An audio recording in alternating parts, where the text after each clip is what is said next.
Aleluya, bendiciones para tu vida y tu familia.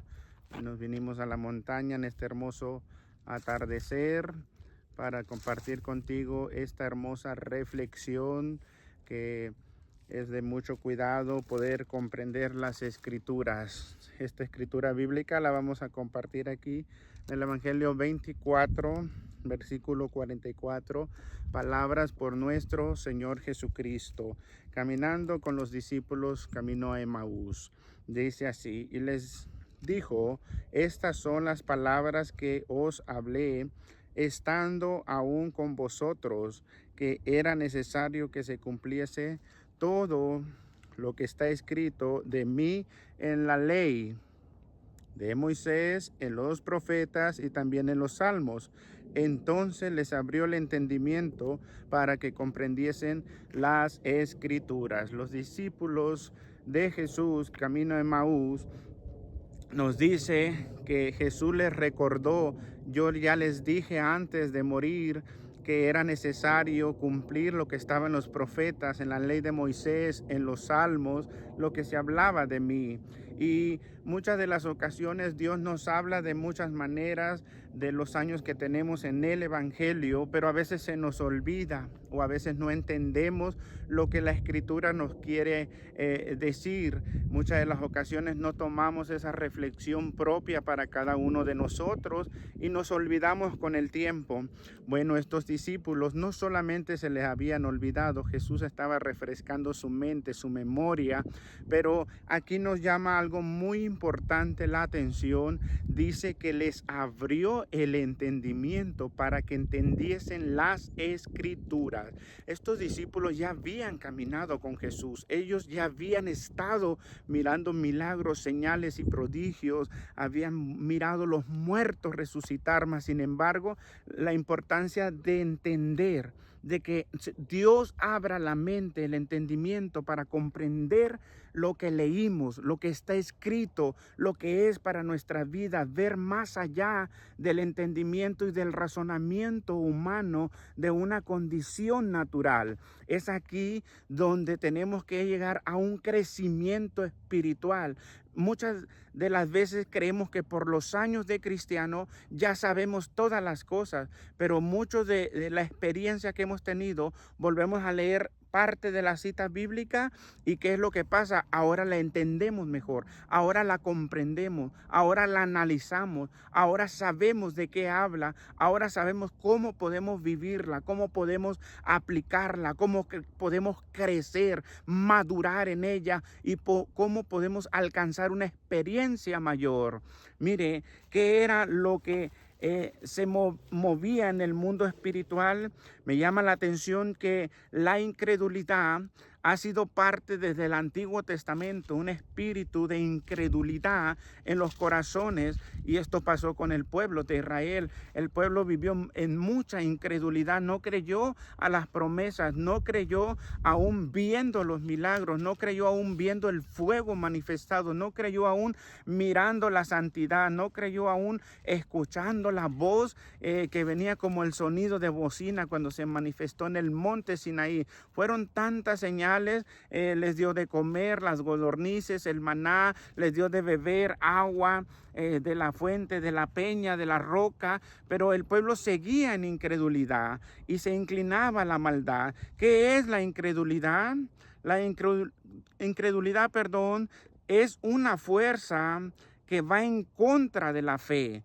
Es algo muy poderoso que se manifiesta como algo difícil de entender, cómo Dios nos da con claridad sus promesas, pero la duda viene acompañada de esta incredulidad, la confusión y la negatividad. Esta incredulidad viene acompañada de otros espíritus engañadores que nos hacen sentir bien en la conformidad de nuestra vida y de nuestro ministerio, del llamado que Dios nos ha hecho. Y porque a veces creemos o caemos más en la confusión, negatividad y la duda, ¿por qué tantos ministerios dejan de ser ejercidos? ¿Por qué tantos ministerios fracasan? ¿Por qué tantos jóvenes con talentos, ministerios, dones para para tocar, para cantar, para ministrar, hoy no se ven que sean influyentes dentro de la obra y del pueblo de Dios. Porque tantos ministros intelectuales que estudiaron teología, seminarios y tienen tantos títulos, no se ve el poder de Dios actuado, que se vea con evidencia palpable, físicamente visible y que sea de impacto en la sociedad. ¿Por qué? Porque la incredulidad está golpeando al pueblo de Dios nuevamente, y aunque tenemos mucha revelación en las Escrituras, y aunque tenemos mucha profecía en las Escrituras, y aunque comprendemos la mayoría de las cosas en la vida de Jesús, aún así todavía nuestras vidas se ven débiles, todavía los ministerios se miran fracasados, aún así todavía se mira como un pueblo estancado, como un pueblo que ha dejado de creer, como que se siente agobiado, como que las fuerzas de mal han tomado poder en la opresión y han dominado esas áreas efectivas que la iglesia debería de tener, porque ahora se nos fue dado el poder del Espíritu Santo para poder caminar en él, pero muchas de las veces caminamos en nuestro intelecto, caminamos en nuestra manera de pensar, interpretamos la Escritura erróneamente y la aplicamos a nuestra carne y no la vivimos conforme al Espíritu.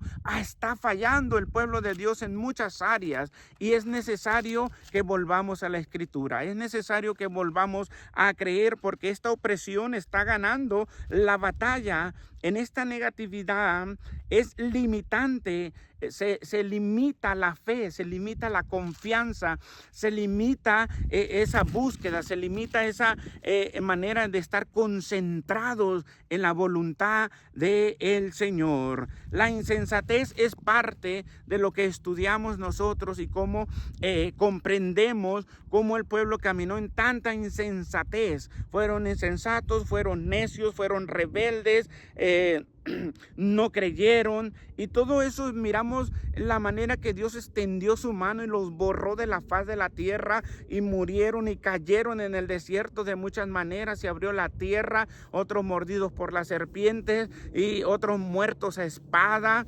otros de muchas maneras diferentes, pero eso no lo vemos visible. Pero hoy en la actualidad los ojos del entendimiento tienen que estar prestos para la manera en la cual mirar y discernir en el área espiritual de lo que es llamado la guerra espiritual. Es ahí donde el pueblo, si no se prepara, el pueblo no podrá vivir en una experiencia espiritual. Recordemos Eliseo cuando lo andaban buscando sus enemigos. ¿Qué dijo Eliseo?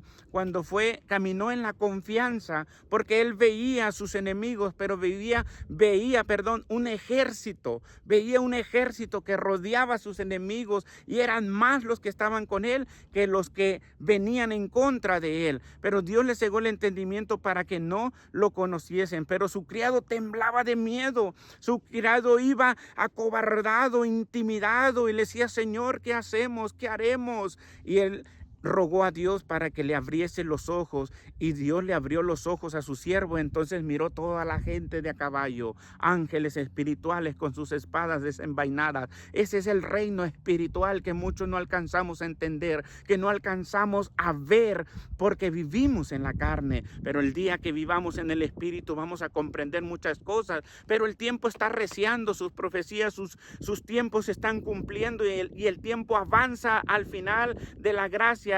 El tiempo avanza al toque de la final trompeta, y de nosotros, ¿qué será en aquel día? Tenemos que esforzarnos, ser valientes y volver a la consagración, volver a la Escritura, volver a creerle a Dios que lo que Dios nos ha dado, el pueblo está lleno de armas espirituales, de dones, de ministerios, de talentos, y no los podemos usar porque la incredulidad está tomando ventaja. Hay que reprenderla en el nombre de Jesús y ser valientes, valerosos. En este tiempo se necesita hombres y mujeres que cambien en los tiempos en el nombre del Señor. Únete al ejército que Dios está levantando. El llamado lo está haciendo nuevamente a la consagración y volver a creerle al Dios del cielo. Dios bendiga tu vida, y espero que este mensaje sea de grande edificación y des un paso de obediencia y salgas del estancamiento. Dios te hará un hombre y una mujer de poder. Dios te bendiga. Amén.